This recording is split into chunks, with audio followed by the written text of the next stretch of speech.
Hello guys, welcome back to my channel. வீடியோக்குள்ளே போகிறதுக்கு முன்னாடி மறக்காம இந்த வீடியோக்கு ஒரு லைக்கை போட்டுருங்க. லாஸ்ட் பார்ட்ல நம்ம சைக்கோ ஹீரோவை வீட்டை விட்டே துரத்திட்டாங்க. அதே சமயம் இப்போ அப்படியே கட் பண்ணா 2 பேரும் கார்ல வந்துட்டு இருக்காங்க. அதான் அந்த ஆண்டியும் அப்புறம் அந்த டாக்டர் பொண்ணும் லக்னோக்கு போனாங்கல்ல, அவங்க திரும்பி வீட்டுக்கு வந்துட்டு இருக்காங்க.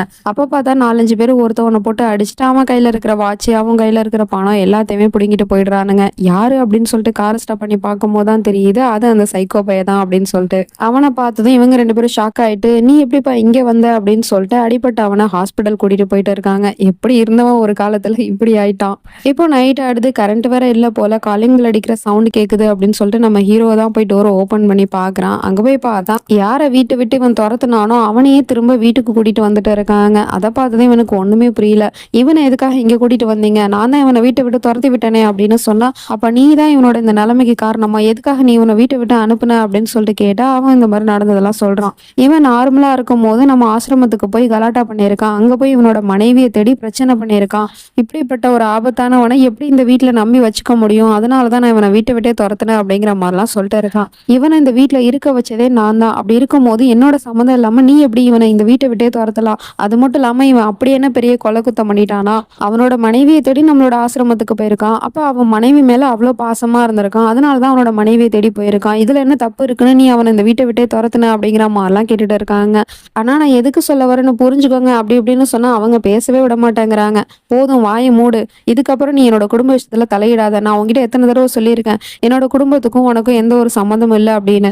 அப்புறம் நீ எதுக்காக இது மாதிரி விஷயத்தெல்லாம் தலையிடுற? அது மட்டும் இல்லாம நான் உன்னை இந்த வீட்டுல வெறும் கெஸ்டா தான் இருக்க சொன்னேன். ஸோ கெஸ்டா எப்படி இருக்கணுமோ அப்படி மட்டும் இருந்துட்டு போ அப்படிங்கிற மாதிரிலாம் சொல்லிடுறாங்க. பையனே இவ்வளவு இன்சல்ட் பண்ணி பேசுறாங்க. உடனே அவனும் கோவத்துல அங்க இருந்து கிளம்பி போயிடுறான். இப்போ கொஞ்ச நேரம் கழிச்சு யுவராஜ் வந்து அந்த ஆண்டி கிட்ட சாரி சொல்லிட்டு இருக்கான். என்ன மன்னிச்சிடுங்க, நான் தேவையில்லாம இந்த வீட்டில் வந்து உட்காந்து இருக்கிறதுனால தான் உங்களுக்கும் உங்க பையனுக்கும் இப்படி மிஸ் அண்டர்ஸ்டாண்டிங் ஆகுது. இது எல்லாத்துக்கும் காரணம் நான் தானே. நான் இந்த வீட்டை விட்டே போயிடுறேன் அப்படிங்கிற மாதிரிலாம் சொல்லிட்டு இருக்கான். நீ எதுக்காக இப்போ அப்படிலாம் யோசிச்சுட்டு இருக்க? இதுல உன்னோட தப்பு என்ன இருக்கு? ஒரு வகையில பார்க்கும்போது உன்னோட இந்த நிலைமைக்கு நாங்களும் தானே காரணம். நீ பழசெல்லாம் மறந்துட்ட, உன்னோட ஐடென்டிட்டி எதுவுமே தெரியல அப்படிங்கும் போது நீ எங்க போவ அப்படிங்கிற மாதிரி கொஞ்சம் இறக்கப்பட்டு பேசிட்டு இருக்காங்க இவன் மேல. அவனுமே ஆமா ஆண்டி, எனக்கு என்னோட பேரு கூட தெரியல. அட்லீஸ்ட் என் பேரு எனக்குன்னு ஒரு அடையாளம் ஏதாவது ஒன்று எனக்கு ஞாபகம் வந்துச்சு அப்படின்னா நான் இங்க இருந்து போயிடுவேன். பரவாயில்ல, இப்ப ஜான்விங்கிற பேராவது எனக்கு ஞாபகம் வந்துச்சு. இப்ப நீங்க பேசிட்டு இருக்கும் போதுதான் எனக்கும் தெரிஞ்சிச்சு ஜான்விங்கிறவ என்னோட மனைவி அப்படின்னு. அப்ப நான் அவன் மேல அவ்வளோ பாசமா இருந்திருப்பான் போல. அதனாலதான் அவன் பேரையே நான் நெஞ்சில டாட்டு குத்திருக்கேன். இப்ப என்னோட ஞாபகத்துல அவ பேரு மட்டும்தான் எனக்கு வருது. அது மட்டும் இல்லாம நான் எந்த அளவுக்கு காதலிக்கிறேனோ அதே அளவுக்கு அவளும் என்ன காதலிச்சிட்டு இருப்பாள். ஸோ அவளும் என்னை கண்டிப்பா தேடி வருவா அப்படிங்கிற மாதிரிலாம் சொல்லிட்டு இருக்கான். இதை கேட்டதும் இவங்க வித்தியாசமா பார்த்துட்டு இருக்காங்க. இல்லப்பா, உன்னோட மனைவி உன்னை தேடி வரமாட்டா அப்படிங்கிற மாதிரி சொல்லிட்டு இருக்காங்க. ஏன், என்னாச்சு? அவ ஏன் என்னை தேடி வரமாட்டா அப்படின்னு சொல்லிட்டு கேட்டா அவ இந்த உலகத்திலே இல்ல, அவ இறந்து போயிட்டா அப்படிங்கிற மாதிரி சொன்னதும் இவனுக்கு ரொம்ப ஷாக்கிங்கா இருக்கு.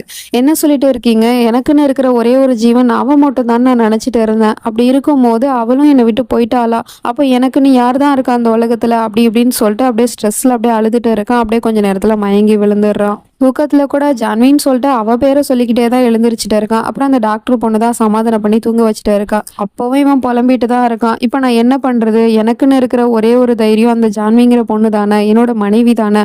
அவளே இப்ப இந்த உலகத்தை விட்டு போயிட்டா அப்படிங்கும் போது என்னை பத்தி நான் எப்படி தெரிஞ்சுக்கிறது?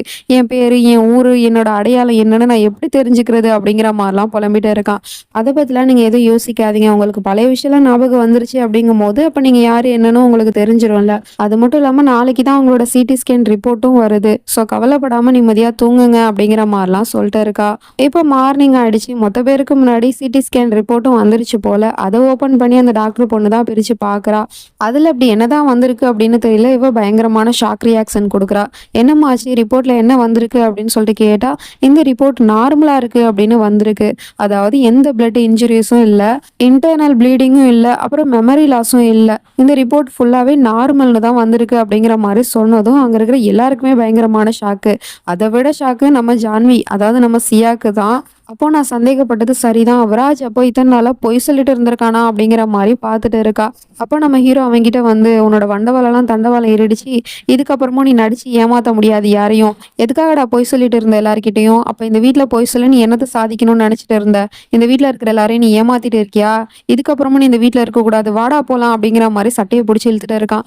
ப்ளீஸ் ராகு, என்னை விடுங்க. நான் எதுக்காக பொய் சொல்லணும்? நான் எந்த ஒரு பொய்யும் சொல்லலை. எனக்கு நிஜமாவே எதுவும் ஞாபகம் இல்லை அப்படிங்கிற மாதிரி அழுதுகிட்டு சொல்லிட்டு இருக்கான். அதான் அதான் இந்த ரிப்போர்ட்ல எல்லாமே தெள்ள தெளிவா இருக்கே. அப்புறம் எதுக்காக நீ இன்னும் பொய் சொல்லி எல்லாரும் ஏமாத்திட்டு இருக்க? மரியாதை இங்கேருந்து கிளம்பு வா அப்படிங்கிற மாரி சொல்லிட்டு கூப்பிட்டுட்டு இருக்கான். அப்ப பார்த்தா அங்க ஒருத்தன் வந்து ரிப்போர்ட்ட மாத்தி குடுத்துட்டான். உங்களோட ரிப்போர்ட் இதோ இருக்கு அப்படிங்கிற மாரி குடுத்துட்டு போயிடுறான். அதுக்கப்புறம் அந்த ரிப்போர்ட்ட எடுத்து ஓப்பன் பண்ணி பார்க்கும்போது, அதுல இவனோட ரிப்போர்ட் வந்து அப்நார்மல்னு வந்திருக்கு.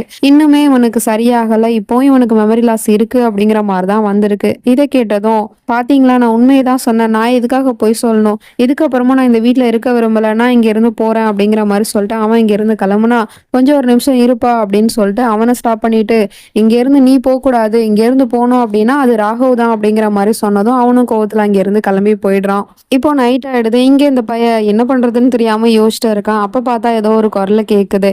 "ஐ அம் பேக். நான் வந்துட்டேன்" அப்படின்னு. "யாரு?" அப்படின்னு சொல்லிட்டு இவன் கேட்குறான். பார்த்தா இவனோட மனசாட்சி தான் வந்து பேசுது. "விராஜ் டோப்ரியால் நான் தான் வந்திருக்கேன். அப்புறம் என்னமோ என்ன தெரியாத மாரி நடிச்சுட்டு இருக்க. நீ மத்தவங்கள்ட்ட வேணா நடிக்கலாம். ஆனா என்கிட்ட நீ நடிக்க முடியாது. நீ யாரு என்ன அப்படிங்கிற எல்லா விஷயமும் எனக்கு தெரியும். அப்புறம் நீ எதுக்காக வெயிட் பண்ணிட்டு இருக்க? யாருக்காக வெயிட் பண்ணிட்டு இருக்க? உன்னோட மனைவி, உன்னோட ஜான்வி உன் கண்ணு முன்னாடியே தான் இருக்கா இந்த வீட்ல. அப்படி இருக்கும்போது நீ எதுக்காக யாருக்காக வெயிட் பண்ணிட்டு இருக்க? எதுக்காக இந்த நாடகம் ஆடிட்டு இருக்க?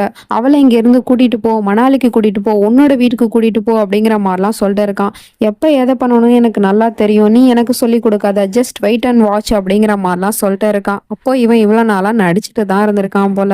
இந்த பக்கம் நம்ம ஹீரோவும் கிறிஷ பார்க்கறதுக்காக வந்திருப்பான் போல. அவனும் நல்லா தூங்கிட்டு இருக்கான். "சரி நான் கிளம்புறேன்" அப்படின்னு சொல்லிட்டு கிளம்பும்போது, "நீங்க சாப்பிட்டீங்களா இல்லையா?" அப்படின்னு சொல்லிட்டு கேட்டா, "நான் சாப்பிட்டேன்" அப்படின்னு பொய் சொல்லிட்டு இருக்கான். ஆனா அவன் சாப்பிடல. "எனக்கு நல்லாவே தெரியுது நீங்க சாப்பிடல அப்படின்னு. எதுக்காக பொய் சொல்லிட்டு இருக்கீங்க? இருங்க நான் உங்களுக்காக ஏதாவது செஞ்சு எடுத்துட்டு வரேன்" அப்படின்னு சொல்லிட்டு கிச்சனுக்கு போறா. அங்க போய் இவ எக்க தான் வச்சு ஏதோ பண்ண போறா போல. அதுக்குள்ள அவன் அங்க வந்து, "நான் வெஜிடேரியன். நான் இதெல்லாம் சாப்பிட மாட்டேன்" அப்படின்னு சொன்னதும் நம்ம ஹீரோயினி இவனுக்காக ஏதோ ஒரு டிஷ்ஷ பண்ணி குடுத்து அவன வயிறு முட்ட சாப்பிட வச்சுட்டு இருக்கா. அதே சமயம் இவன்கிட்ட இந்த மனசாட்சி பேசிட்டு இருக்கு. எனக்கு ஒரு விஷயம் தான் புரியல. இந்த விராஜ் டோப்ரால பார்த்தா இந்த உலகத்துல இருக்க எல்லாருமே பயந்து நடுங்குவாங்க. ஆனா நீ கேவலம் அந்த மெக்கானிக்க பார்த்து பயந்துட்டு இருக்க. அவனுக்காக நீ வந்து ஜான்வி இந்த வீட்ட விட்டு கூட்டிட்டு போகாம இருக்க. ஏன் இதெல்லாம் பண்ற அப்படின்னு சொல்லிட்டு கேட்டா, "நான் எல்லாமே ஜான்விக்காக தான் பண்றேன். அதெல்லாம் உனக்கு தெரியாதுடா" அப்படிங்கிற மாரிலாம் சொல்லிட்டு இருக்கான். "நீ ஜான்விக்காக என்னெல்லாம் இழந்துட்டு வந்து இங்க உட்காந்துருக்குன்னு உனக்கு தெரியலையா? உன்னோட ஷேரு, உன்னோட பிசினஸ், அப்புறம் உன்னோட வீடு, அப்புறம் உன்னோட செல்ஃப் ரெஸ்பெக்ட் எல்லாத்தையுமே நீ இழந்துட்டு இந்த வீட்ல வந்து உட்காந்துருக்க. இதெல்லாம் யாருக்காக? ஜான்விக்காக தானே. ஆனா அவ தான் உன்னை விட்டு போயிட்டாளே. அப்புறம் திரும்ப அவ எப்படி உன்கிட்ட வருவான்னு நீ நினைச்சிட்டு இருக்க? அவ இந்த வீட்ல வந்து அந்த மெக்கானிக் கூட ஹாப்பியான ஒரு லைஃப தான் வாழ்ந்துட்டு இருக்கா. கூடிய சீக்கிரமே பாரு அந்த மெக்கானிக்கும் இவளுக்கும் ஏதோ ஒரு விஷயம் செட் ஆக தான் போகுது. நீ வேணா பாருடா" அப்படிங்கிற மாரிலாம் இவனை வெறுப்பேத்திட்டு பேசிட்டு இருக்கான். உடனே அவனுக்கு பயங்கரமா கோவம் வந்துருது. "வாய மூடுடா, இங்கிருந்து போ ஃபர்ஸ்ட்" அப்படிங்கிற மாரி கோவமா திட்டி விட்டுட்டு வெளியே வந்து பார்த்தா நம்ம ஹீரோக்கு சமைச்சு கொடுத்தா இல்லையா? ஸோ அதனால அவனும் சாப்பிட்டுட்டு நம்ம ஹீரோயினிக்கு தேங்க்ஸ் சொல்லிட்டு இருக்கான். இதெல்லாம் மேல இருந்து பார்க்குற இவனுக்கு செம கோவம் வருது. அப்ப அவன் சொன்ன மாரியே ஜான்விக்கும் இந்த ராகுவுக்கும் நடுவுல ஏதோ ஒண்ணு இருக்கோ அப்படிங்கிற மாரியே பார்த்துட்டு இருக்கான். இப்ப இவ்வளவு நாளா நம்ம ஜான்வியை ஏமாத்திட்டு தான் இருந்திருக்கான். ஜான்வியை மட்டும் இல்ல, அந்த வீட்ல இருக்கிற எல்லாரையுமே இவன் ஏமாத்திட்டு தான் இருந்திருக்கான். இவனோட உண்மையான சுயரூபம் எல்லாருக்கும் எப்ப தெரிய போகுதுன்னு தெரியல. வெயிட் பண்ணி தான் பார்க்கணும். நெக்ஸ்ட் நினைச்சு நம்ம அடுத்த பார்ட்ல பார்ப்போம். அது வரைக்கும் பை ஃப்ரெண்ட்ஸ்.